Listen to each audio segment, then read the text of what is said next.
कल्लू मियाँ, आप भी तो कमाल करते हो। कितने दिन हो गए नौकरी पे ही नहीं गए और आपका मालिक आपको कब से बुला रहा है। आप दिन ये बहुत परेशान करते हैं। घर के काम काज, बच्चे और आपको पता है परसों ईद भी है, लेकिन बच्चों के अभी तक कपड़े वगैरह भी नहीं दिए। मैंने अपनी अम्मी के घर जाना था।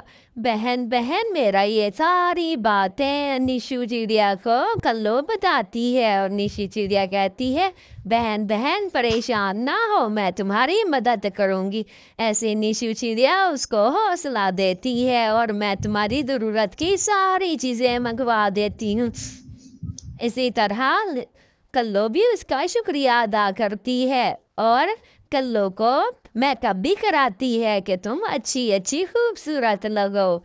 और कल्लो को बहुत सारे फ्रूट वगैरह, यखनी वगैरह हर चीज़ का कहती है कि मैं बस लेके देती हूँ। इसी तरह कल्लो को स्ट्रॉबेरी, कपड़े और यखनी वगैरह दे जाती। इसी तरह कल्लो उसका शुक्रिया अदा करने के लिए उसे फ़ोन भी करती है कि बहन तुम्हारी मेहरबानी। इधर कल्लू परेशान भी होता है। कल्लो ये देखो, मैं तुम्हारे लिए पिज़्ज़ा ले आई हूँ। अब अपने बच्चों को पिज़्ज़ा खिलाना है आपने ईद वाले दिन, बस तुमने परेशान नहीं होना। इधर कल्लू को भी समझाती है निशु चिड़िया कि तुम भी कुछ रहम करो अपने बच्चों पर, अपनी बीवी पर। ये हाल हो गया उस बेचारी का। कल्लू को आता है बड़ा गुस्सा कि हर एक से मेरी शिकायतें करती रहती है। कल्लू आओ देखता है ना ताओ देखता है, बस उसको मारने लग जाता है और कहता है, हर एक से तुम मेरी शिकायतें करती रहती हो, तुम ही कमाल करती हो, मैं तुम्हें छोड़ दूंगा। हाँ हाँ छोड़ दो मुझे, वैसे भी तुम मेरे कोई काम के नहीं हो, आए दिन तो मुझे परेशान करते रहते हो। ऐसे ही कल्लू भी हैरान हो जाता है कि आखिरकार कल्लू के मुंह में ज़बान कैसे आ गई है। ये तो बड़ी चुपचाप थी, लेकिन अब तो मुंह फाड़ के मुझसे बातें कर रही है।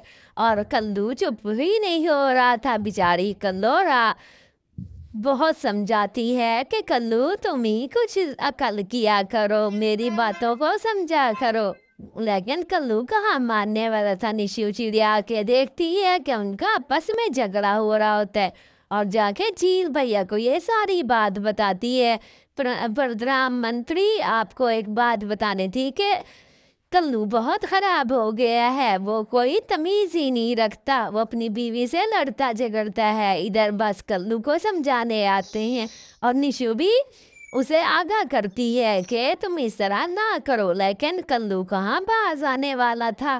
फिर वो कहता है, तुम हमारे मामलों में ना ही पढ़ो तो बेहतर है। ऐसे ही कल्लू बात को ख़त्म करने के लिए निशु को कहती है, बहन बहन तुम यहाँ से चली जाओ और अपने घर जाओ, तुम मेरी फिक्र ना करो। पहले ही मैंने अपना दुख तुमसे शेयर किया है, तो मेरे शौहर ने मुझे बहुत मारा है, डांटा है, इसीलिए तुम जाओ, अब मैं खुद ही हैंडल कर लूँगी। निशु से समझाती है, लेकिन ऐसे चील वहाँ पे आ जाता है तो चील बस शुरू हो जाता है कल्लू को मारने।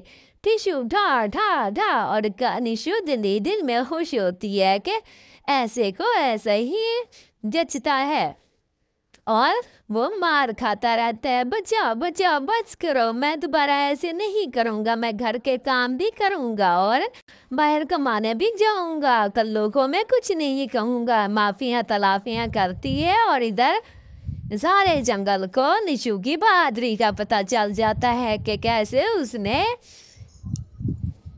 चील भाई को ये बात बताई और चील ने जाके उसकी बातें सुनी और बहुत मारा। बहन बहन तुम तो बहुत बहादुर हो, तुमने कितने अक्लमंदी से सारे मसले को हल कर दिया और कल्लू जो इतने सालों से नहीं ठीक हो रहा था। हाँ बहन, बस मेरी ये अक्लमंदी भी मेरी ही है, मैं भी ऐसी थी, बहुत डरपोक थी, डरती रहती थी और कुछ सालों के बाद मुझे ये अकल आई है, इसीलिए मैं जब भी किसी मर्द को इस तरह देखती हूँ तो मुझे रहा नहीं जाता और मैं उसको सीधा करने के लिए तरीके निकालती हूँ और आखिरकार वो डर के मारे ठीक हो ही जाता है।